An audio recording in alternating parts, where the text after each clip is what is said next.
আগে লিটনটা বলি, লিটন প্রথম করেছে। লিটনের যেই যদি একদম প্রথম থেকে চাই, লিটনের যখন লিটন প্রথম খেললো, ইনজুর্ড হলো এগেনস্ট অস্ট্রেলিয়া ওডিআইতে, আপনি যদি দেখেন ও টি-20 সিরিজে ছিল। সো তখন কিন্তু একটা যে ডায়াগনোস হয়েছিল যে সে কাপ মাসেল ইঞ্জুরি, বাট এটা অত বড় তেমন কিছু না। বাট সে টি-20 যখন পারেনি তখন আরেকটা স্ক্যান হয়, ফার্দার স্ক্যান, সেখানে গ্রেড 1 টিয়ার ধরা পড়েছিল। এবং গ্রেড 1 টিয়ারে ইউজুয়ালি ওর যেরকম মানে টিয়ার, সেখানে মেডিকেল বলে যে 3 সপ্তাহ বেশি লাগার কথা নয়। সেই 3 সপ্তাহ কিন্তু জুন মাসে শেষ হয়ে গিয়েছিল ওই মাসে। সো ইয়ার্স তারপর যেটা হলো টি-20 সময়, তখন যেটা কথা হলো যে যেহেতু ডাউট আছে, তো সেহেতু আমার টেস্ট ম্যাচটা ইম্পর্টেন্ট, সো ওকে পাঠিয়ে দেওয়া হচ্ছে, সে টু গেট রিহ্যাব করে যেন রেডি হতে পারে। এটা আসলে মেডিকেল ডিপার্টমেন্ট দোষ দিতে পারছিল। যখন স্ক্যানগুলি এসেছে তখন কিন্তু স্ক্যানে তেমন কিছু, যেটা প্রথমে ধরা পড়ে সেটাই ছিল। সামাও লিটনের ব্যথাটা যাচ্ছিল না। সো আবার যখন এখানে আমরা করে তখনও কিছু আসেনি। সো তারপরে আমরা টেস্ট ম্যাচটা সরিয়ে নিয়েছি। সো ওডিআইতে যখন ওয়াজ লাইক ওকে, মানে এই বেসিসে চলে গেছে, বাট তারপরেও ইজ কমপ্লেনিং যে ওর ব্যথা ছিল। সো এই ব্যাপারটা আসলে মেডিকেল ডিপার্টমেন্টের ভুল কিনা বলতে হবে, বিকজ স্ক্যানে তারা কিছু পান না, তারা তো আসলে এভিডেন্সেই যান। সো এভিডেন্সে কিন্তু তেমন কিছু ছিল না, তারা কিছু ফাইন্ড আউট করেনি। এই বেসিসে কিন্তু লিটনকে দেওয়া হচ্ছে। তারপরে তো আপনারা জানেন বাকিটা যেটা হয়েছে, পরে আবার একটা স্ক্যান করেছে, যে এখানে কিন্তু বারবার স্ক্যানে পরবর্তী কিছু ধরা পড়েনি। পরে যে স্ক্যানটা সিঙ্গাপুরে হয়েছে সেটাতে আসলে সোয়েলিং ধরা পড়েছে, টিয়ার নেই।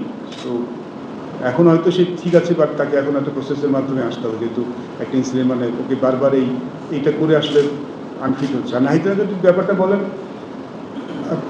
আমরা যখনই কোনো প্লেয়ার সিলেক্ট করি, মানে যখন ধরেন যে কোনো player, not only Nahid Rana আছে, এখানে আমাদের তাসকিন আছে, আমাদের শরীফুল আছে, মুস্তাফিজ আছে, কিংবা তহিদিদারের কিন্তু একটা টেনিসের একটা সমস্যা আছে, যেরকম তিনি অনেকদিন ধরে খেলছেন। তো আমাদের কাছে একটা অ্যাসেসমেন্ট আমরা চাই, একটা অ্যাবিলিটি চাই মেডিকেল ডিপার্টমেন্ট এবং কনসার্ন যারা ম্যানেজমেন্ট আছেন, যারা ওয়ার্কলোড ম্যানেজমেন্ট করে থাকেন, প্লেয়ার ইঞ্জুরি নিয়ে কাজ করেন, তাদের সাথে একটা আমরা রিপোর্ট নিই যে who is available, who is not. Nahid রানাকে কিন্তু আমরা সবসময় খুব মানে যে ওয়ার্কলোড ম্যানেজমেন্টে বলে, এখন তো ওয়ার্কলোড ম্যানেজমেন্টে কিন্তু মুখে অনেক, আপনি জানেন এটা জিপিএস ট্র্যাকার থাকে, সো দে ট্র্যাক এভরিথিং, সবাই ট্র্যাক করে। এবং যখন ট্র্যাক করা থাকে কে কোন ম্যাচটা খেলবে, কে কয়টা ম্যাচ খেলবে, কোন সিরিজে কোনটা খেলতে পারবে, এভাবে কিন্তু সবাইটা করে, not only Nahid Rana, say about Taskin বলেন, যারা ফার্স্টগুলো আছে সবগুলো ফলো করার। নাহিদ রানাকে আপনি দেখেন আমার অস্ট্রেলিয়ার সাথে কিন্তু সব ম্যাচ খেলেনি, সেখানে কিন্তু প্রথমে 2টি ওয়ানডে খেলেছেন, তারপর একটা উইক ব্রেক পেয়েছেন, তারপর 2টি টি-20 খেলেছেন। টেস্ট ম্যাচে was available according to workload management. Test ম্যাচে তারপরে আমরা বাড়তি সতর্কতা হিসেবে, অস্ট্রেলিয়াতে একটা ইম্পর্টেন্ট সিরিজ আমাদের, সেই সতর্কতা হিসেবে আমরা টেস্ট ম্যাচ খেলি, যেটা আমরা প্রথমে মানে ব্যাখ্যা করেছিলাম কেন আমরা 3জন ফাস্টবার আমাদের রেগুলার নেই অস্ট্রেলিয়া। তারা কিন্তু সবাই, যদি ওয়ার্কলোড ম্যানেজমেন্ট বলেন, যদি এই মানে ফিজিওর যে রিপোর্টগুলি আসে সেগুলি বলেন, they're all fit to play test matches. তারপরে আমরা বাড়তি সতর্কতা হিসেবে কিন্তু আমরা টেস্ট ম্যাচটা তাদেরকে খেলাইনি, 3জন ফাস্টবার খেলে। ওডিআইতে জাস্ট ফাইন, এবং যদি দেখেন ওডিআইতে সেখানে 3টা ম্যাচে 2টি ম্যাচ খেলেছে, এবং টি-20তে 1টি ম্যাচ খেলে সেকেন্ড ম্যাচ খেলতে ব্যথা পেয়েছে। আমার মনে হয় এটা আনফর্চুনেট, এটা আসলে আপনি না খেলতে পারতেন ডেফিনেটলি। আমরা ওডিআই সিরিজটা আমাদের জন্য টেস্ট চ্যাম্পিয়নশিপ অংশ ছিল না, টেস্ট না মানে ওয়ার্ল্ড কাপের অংশ ছিল, টি-20টা ছিল না, টি-20টা ওই 2 বছর পরে, সেখানে আমরা ব্রেক দিতে পারতাম। কিন্তু এইখানে একটা জিনিস আছে যেটা আমাদের ওয়ার্কআউট যারা ম্যানেজমেন্ট করে তারা বলে থাকেন যে 2টা ব্যাপার আছে যেটা ট্র্যাক করেন যারা, যে একজন বোলারের, স্পেশালি ফাস্ট বোলারের, আমরা রেড, গ্রিন, ইয়েলো একটা জোন বলে থাকি। তো অনেক সময় বেশি বল ওভারলোড হয়ে গেলে রেডে চলে যায়, আবার কম বোলিং করলে কিন্তু রেডে চলে যায়।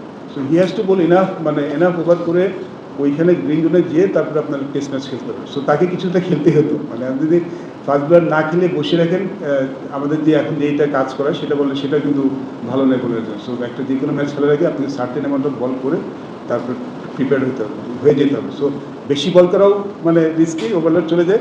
আপনি যদি কম লোড থাকেন তাহলে কিন্তু আপনি সেটাও কিন্তু রেড জোনে চলে যায়। সো এই চিন্তা ভাবনাতেই করা হচ্ছে। ডেফিনেট না খেললে কিছু হতো না, বাট তাকে কিছু একটা খেলতে হতো। আর আনফর্চুনেট যে এখানে যে লেগে গেছে, এই লাগাটা তো অস্ট্রেলিয়াও লাগতে পারতো, কারণ আপনি fact is you all know, you played, you seen enough cricket and enough cricketers. আপনি একজন ফাস্ট বোলারের যতই চেষ্টা করেন ইঞ্জুরি মুক্ত রাখার, ফাস্ট বোলার আপনি যদি ফাস্ট বোলার হিস্ট্রি দেখেন, ইজ ডিফিকাল্ট। আপনি মিনিমাইজ করতে পারেন, বাট ফাস্ট বোলার বোলিং করবে, ইঞ্জুরি হবে না, এটা আসলে যতই আপনি চেষ্টা করেন ইজ ডিফিকাল্ট। বাট আমরা কিন্তু অনেক অনেক মেনটেন করছি, অনেক তার প্রতিটা মুহূর্ত এক্সট্রা কেয়ারও নেওয়া হচ্ছে। তারপর যদি যখন ইনজুরি হয়ে যায় তাহলে আসলে আমি বলবো এটা দুঃখজনক আমাদের সবার জন্য। জি।